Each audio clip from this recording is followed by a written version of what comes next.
Hi guys, welcome po tayo sa ating panibagong vlog ngayon guys. So welcome po tayo sa ating page na Local Treasure Hunter Philippines. And then shout out to Aradsis Uda, kabro ko dyan sa Jinsan, General Santos City. Yan, shout out sa inyo kay Ate Bon. And then sa lahat po ng aking followers at subscribers. Okay guys, for today's video guys ay share ko sa inyo ito. Buti na lang nakunan ito ng aking kasama ng video footage mula simula hanggang natapos po.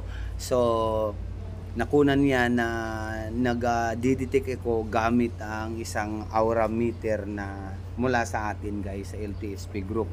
Ayan po guys, tuturo ko na lang sa inyo. Ayan guys, mula dito sa puno ng mangga papuntang east. Ayan, tinuro ko yung east.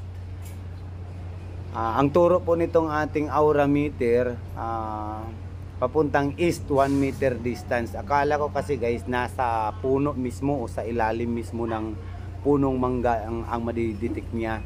Kaya lang ay lumagpas siya hanggang 1 meter distance. Ayan, pansinin nyo guys, kahit sa ang posisyon ako haharap ay talagang tuturo siya sa east. Akala ko din lalayo pa ng 6 to 15 meters. Yung pala, nung sinukat ko yan, ayan, tignan nyo guys, sinusukat ko, simula na akong maglalakad yan papuntang 6 meters to 15 meters. Yan, ayan, so tumayo yung aking aura meter, meaning direct to the point. So diretso po ang treasure dyan. So 1 meter distance, ayan, sinusukat ko nga siya mula sa puno ng mangga ay 1 metro lang.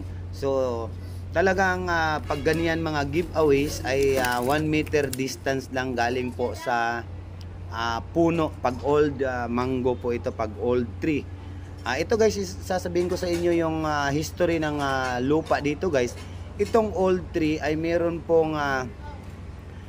ditong nakapagsabi o yung living witness na panahon ng gira guys, ay dati ito ay medyo mas maliit pa siya ng konti. Ito wala pang building ito guys. Pero ngayon guys, pansinin nyo yung punong mangga, lagpas na po ng 3 palapag ng building ang kaniyang taas guys. So napakataas niya guys. Ang history po ng lupa, meron pong isang matanda na lumapit sa may-ari dito guys, na lumapit siya na ang sabi niya ay yung nasa likuran mo na punong mangga ay nakita ko noon panahon ng gira na merong naghuhukay ng mga Hapon dyan at may daladalang mga treasure box na inilagay dyan. So yun lang guys.